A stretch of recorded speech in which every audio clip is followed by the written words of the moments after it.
Saudaraku, pernahkah kita bertanya, bagaimana manusia bisa terhubung dengan Allah yang Maha Gaib? Bagaimana kita menyembah Allah, padahal Allah tidak bisa dijangkau oleh mata jasad kita? Disinilah Allah memberikan alamat di dunia, yaitu seorang utusan. Assalamualaikum warahmatullahi wabarakatuh. Waalaikumsalam warahmatullahi wabarakatuh. Jumpa lagi dengan saya dalam channel Pesan Bunyai tentang pentingnya bermakrifat. Kali ini tetap berkolaborasi dengan Mbah Mun, dan yang akan kami bahas pada pertemuan kali ini adalah wujud Tuhan di dunia. Disampaikan dalam Al-Quran surat An-Nisa ayat 64, dan kami tidak mengutus seorang rasul pun melainkan untuk ditaati dengan izin Allah. Artinya, setiap rasul adalah alamat Allah di bumi. Kalau kita taat kepada rasul, hakikatnya kita taat kepada Allah. Jadi Rasul bukan sekedar penyampai pesan, tapi beliau adalah wajah nyata dari perintah Allah di dunia. Ingat kisah iblis ketika diperintahkan Allah untuk sujud kepada Adam. Ketika kami berfirman kepada para malaikat, sujudlah kamu kepada Adam, maka sujudlah mereka kecuali iblis. Ia enggan dan menyombongkan diri, dan jadilah ia termasuk orang-orang kafir. Quran surat Al-Baqarah ayat 34. Sujud di sini bukan menyembah Adam, tetapi taat kepada perintah Allah melalui Adam sebagai alamatnya. Jadi iblis itu kafir bukan karena tidak mengenal Allah, tapi karena ia menolak alamat Allah, yaitu Nabi Adam. Ia hanya melihat jasadnya Adam, tapi menolak hakikat ruh ilahiyah di balik Nabi Adam. Dengan kisah ini, bagaimana Mbah Mun untuk dapat dijelaskan wujud Tuhan di dunia, alamatnya? Monggo Mbah Mun.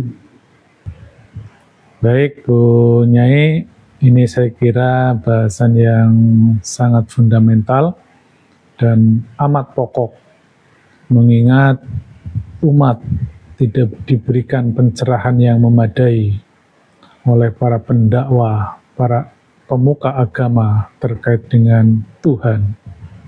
Sedikit sekali ulama yang berani mengeksplorasi konsepsi tentang Tuhan, sehingga umat banyak dijejali dengan pemahaman-pemahaman syariat, perintah-perintah syariat yang sangat ketat.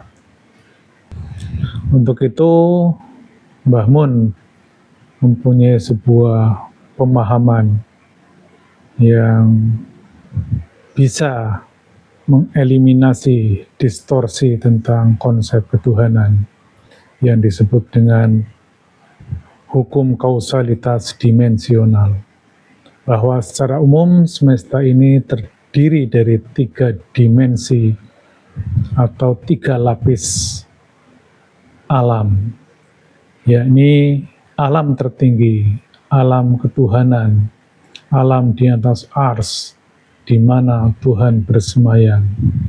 Itulah alam maha qadim, maha mutlak, maha ultrasonor, maha metafisika. Di situ Allah mempunyai sifat laisa kamitslihi syai'un, sebagaimana Quran surat Asy-Syura 11. Oleh karenanya, Tuhan di alam ini tidak dapat didefinisikan dan tidak dapat dideskripsikan. Tuhan adalah perbendaharaan yang tersembunyi. Dia ingin dikenal, oleh karenanya diciptakan makhluk. Dan selanjutnya Tuhan menciptakan semesta ini secara gradatif, tidak langsung menuju alam materi. Itulah alam qadim di bawah alam maha. Dia adalah alam intermediate. Dia berfungsi sebagai sistem wasilah, yaitu penghubung antara alam ketuhanan dengan alam materi di dunia ini. Dan yang terakhir di alam bawah, alam materi, alam relatif inilah yang disebut dengan alam dunia atau alam baharu, tempat manusia hidup. Dan ternyata kalau dicermati, di masing-masing dimensi Tuhan mempunyai perwakilannya, mempunyai perwujudannya, karena masing-masing dimensi mempunyai hukum kausalitasnya sendiri. Tuhan yang Maha Absolut tidaklah menempati alam relatif di dunia ini, karena begitulah aturannya, begitulah mekanismenya. Hal ini sebagaimana pernah terjadi pada diri Nabi Musa ketika beliau ingin melihat Tuhannya secara langsung. Jangankan melihat, pancaran sinarnya pun sudah menghancurkan Bukit Tur Sina. Artinya dapat disimpulkan, Tuhan yang maha mutlak, maha absolut, tidak mungkin menempati ruang dunia ini yang relatif. Oleh karenanya, selalu ada utusannya, ada wakilnya, ada representasinya di tiap-tiap dimensi tersebut. Pada dimensi alam qadim, wakil Tuhan adalah Ruhani Rasul. Ruhani Rasul sifatnya qadim, karena qadim dia ada mendahului alam dunia ini. Di situ bentuknya ruh, bentuknya cahaya, bentuknya partikel dan gelombang. Kemudian di alam realitas di dunia ini, Tuhan pun selalu mempunyai wakilnya, mempunyai perwujudannya yang kompatibel di alamnya. Sebagai contoh, Tuhan Maha Berkalam, kalamnya disebut kalamullah. Di alam ketuhanan, kalamnya tidak terdefinisi, tidak terdeskripsi. Namun di alam qadim, kalamnya mewujud dalam bentuk Quran qadim atau kalam qadim yang bentuknya ruh atau cahaya. Di alam tersebut, Al-Quran yang qadim sudah bisa dibaca, sudah bisa disentuh oleh hamba-hamba yang disucikan ruhaninya. Sebagaimana Quran surat Al-Waqi'ah 78 dan 79. Dan kemudian di alam dunia ini, di alam realitas, kalam qadim itu dalam bentuk kitab suci. Sebagaimana yang kita tahu, Taurat adalah perkataan Nabi Musa, Injil adalah perkataan Nabi Isa, dan Al-Quran adalah perkataan Nabi Muhammad. Tidak mungkin Tuhan berkata-kata langsung dengan bahasa manusia. Iqra bismi rabbik adalah bahasa suku Quraisy. Lebih lanjut, sifat-sifat Tuhan, nama-nama Tuhan yang di alam ketuhanan sifatnya undeskripsi, itu selalu ada wujudnya, selalu ada alamatnya. Jadi sudah jelas dari dua contoh itu, secara personal, secara sosok, alamat Tuhan di dunia ini adalah utusannya, nabinya, rasulnya. Perkataan Tuhan alamat di dunia ini adalah kitab sucinya, dan seterusnya. Nanti bisa dieksplorasi lebih dalam dan lebih luas lagi. Demikian Bu Nyai. Ini penjelasannya sangat gamblang, Mbah Mon. Cuman bagaimana kita melihat implementasinya di dunia yang harus kita ikuti itu siapa? Seperti tadi diceritakan kisah Nabi Adam, itu adalah bagian dari contoh gitu. Selain Nabi Adam, berarti nabi-nabi berikutnya adalah perwujudan di dunia atau sebagai utusannya. Sosoknya adalah para utusan, tetapi ruhnya tadi adalah berarti nurullah tadi ya, nurin ala nur, cahaya. Ruhnya ya, rohani ilahiyahnya yang ada di belakang wujudnya, begitu ya Mbah Mun ya. Monggo Mbah Mun. Jadi utusan Tuhan yang ada di dunia ini, yang wujud zahirnya manusia, sesungguhnya ruhnya adalah ruhani Rasul yang ada di alam qadim. Dia adalah sebuah frekuensi, sebuah gelombang ilahiyah yang dia menempati seseorang yang ditugaskan untuk menjalankan fungsi-fungsi nubuah dan fungsi-fungsi pewahyuan. Oleh karenanya, siapapun nabi yang ada di dunia ini, hakikatnya adalah ruhani yang sama. Karena dia adalah partikel dan gelombang. Dia adalah cahaya. Kalau tadi Bu Nyai menyebutkan nurun ngala nurin, persambungan antara cahaya dengan cahaya. Allahu nurus samawati wal ard. Itu adalah gambaran bagaimana persambungan tersebut. Cahaya yang di langit bersambung dengan cahaya yang di bumi. Kemudian yang sering menjadi distorsi adalah ketika kita memaknai terminologi ibadah. Ibadah diasumsikan sebagai menyembah.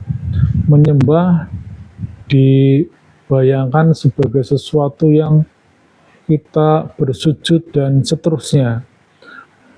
Secara sederhana dapat dimaknai sebagai orientasi hidupmu, cintamu, pengorbananmu, visi dan misimu. Misalnya di zaman Nabi Muhammad, makna menyembah, makna bersujud adalah ketika orientasi hidup manusia di zaman itu adalah demi untuk nabinya.